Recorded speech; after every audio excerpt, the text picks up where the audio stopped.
Hello students, welcome to Kusha classes. The resonance frequency for JEE and NEET physics.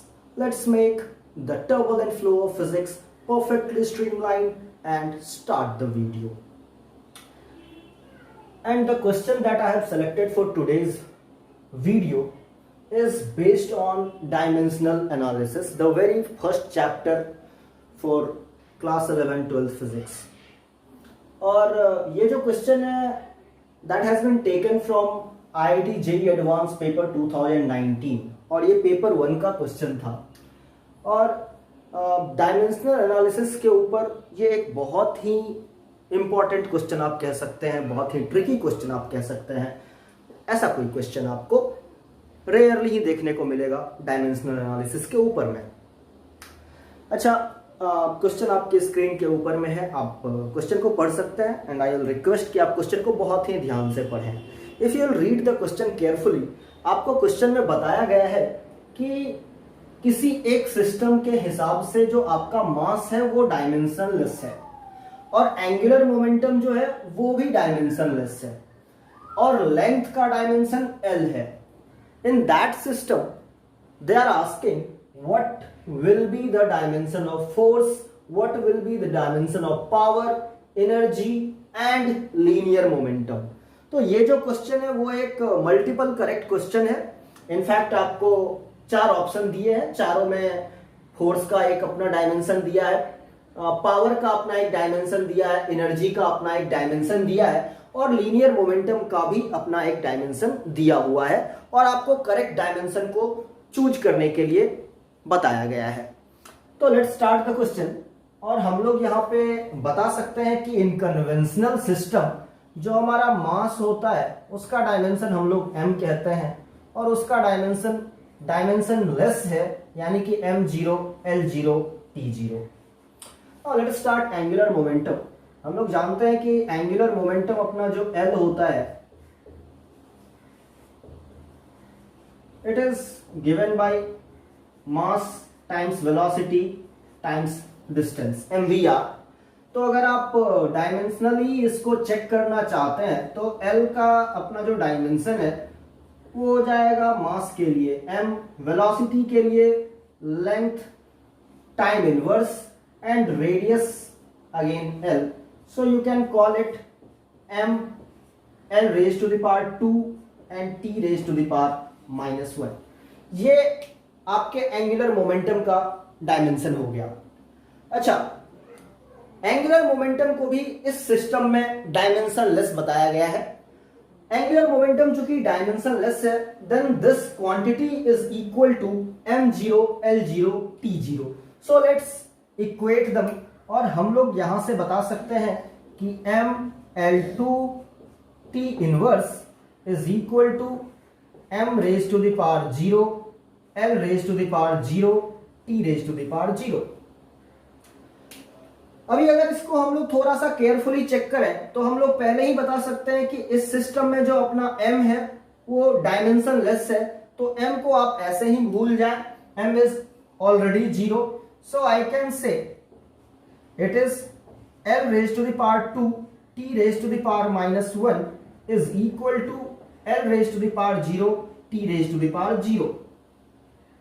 सो यहां से मैं ये conclude कर सकता हूं कि L स्क्वायर जो है वो इक्वल है आपके T के डायमेंशन के। अगर आप T इनवर्स को इस साइड लेके आएंगे तो it would become 1/T inverse, so you will get T। So now in this system what we can say the dimension of time is equal to length square. अब हमें बताया गया है कि लेंथ का डायमेंशन लेंथ है, यानी कि यूजुअल है। अब स्टार्ट करते हैं हम लोग फोर्स से कि फोर्स का डायमेंशन क्या होगा अपने नए सिस्टम के हिसाब से। तो जैसा कि हम जानते हैं कि फोर्स का डायमेंशन मास इंटू एक्सेलरेशन होता है, यानी कि m into l t raise to the power -2। Mass dimensionless है, उसको हम लोग भूल जाते हैं, l रहेगा क्योंकि लेंथ का डायमेंशन l है और t raise to the power -2 है। तो t का डायमेंशन l स्क्वायर है, तो t के पावर -2 का डायमेंशन l के पावर -4 हो जाएगा।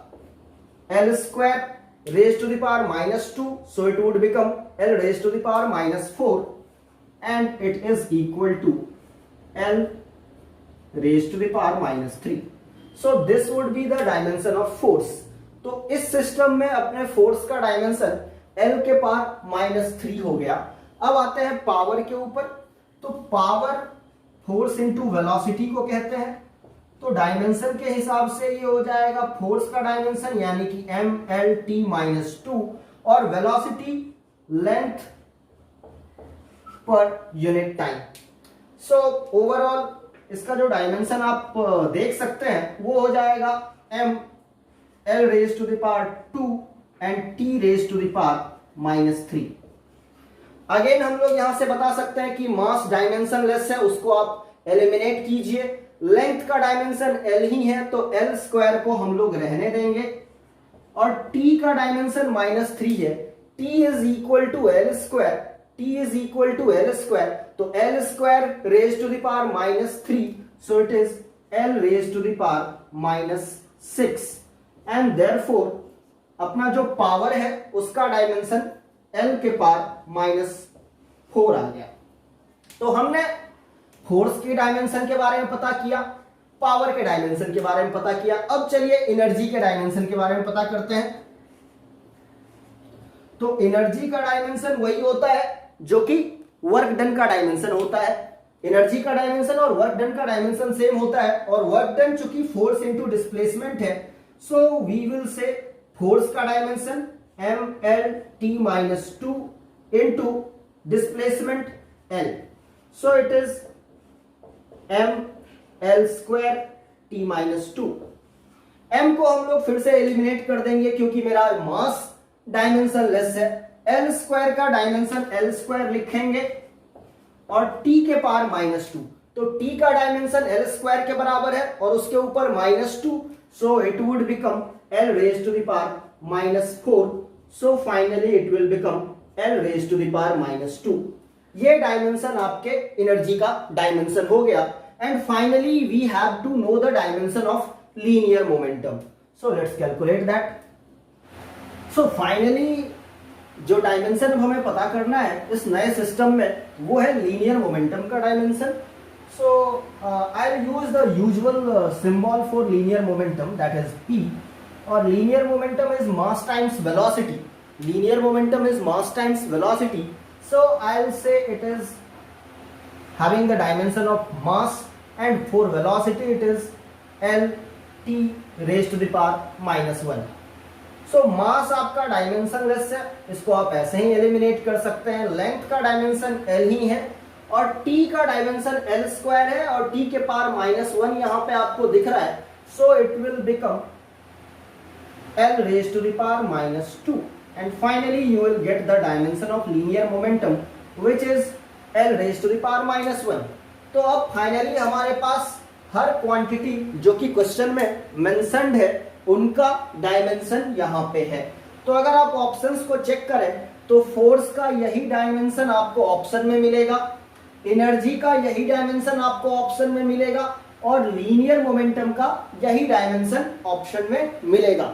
जो एक नहीं मिलेगा वो होगा पावर का डायमेंशन. पावर का dimension L raise to the power minus 5 है ऑप्शन में.